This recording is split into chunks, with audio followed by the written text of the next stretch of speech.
Est-ce par les œuvres de la loi que vous avez reçu l'Esprit ou par la prédication de la foi? Êtes-vous tellement dépourvu de sens? Après avoir commencé par l'Esprit, voulez-vous maintenant finir par la chair?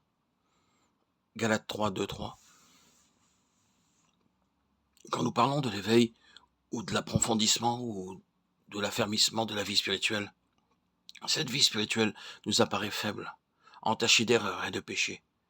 Et c'est une chose importante de nous placer aujourd'hui devant Dieu en lui faisant cette confession.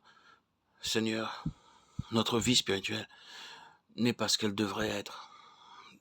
Dieu fasse que chacun de nous puisse comprendre cela.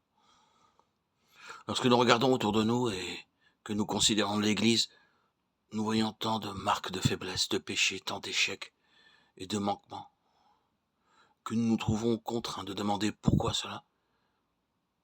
Est-il nécessaire que l'Église de Christ vive un tel état de faiblesse, ou bien au contraire?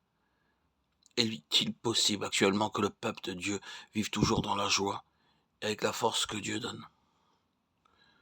Le cœur de chaque croyant doit répondre, cela est possible. Alors se pose la grande question. Pourquoi? Pour quelle raison l'Église dans son ensemble est-elle si faible? Pourquoi la grande majorité des chrétiens ne vit-elle pas selon ses privilèges? Nous trouvons dans plusieurs des épîtres une réponse très solennelle à cette question. Il y a des épîtres, comme la première aux Thessaloniciens, dans lesquelles Paul écrit aux chrétiens: « Je désire que vous croissiez, que vous abondiez, que vous avanciez dans la foi. » Ces chrétiens étaient de nouveau convertis, et il y avait des lacunes dans leur foi.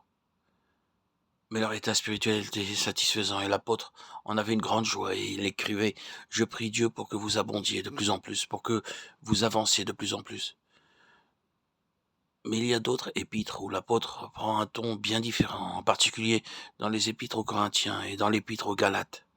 Dans ces épîtres, l'apôtre Paul dit de plusieurs façons aux chrétiens, membres de ces églises, qui ne vivent pas comme des chrétiens doivent vivre. Beaucoup étaient sous la puissance de la chair. Mon texte en est un exemple. L'apôtre leur rappelle que par la prédication de la foi, ils ont reçu le Saint-Esprit. Paul leur avait prêché Christ. Ils avaient accepté Christ. Et ils avaient reçu le Saint-Esprit.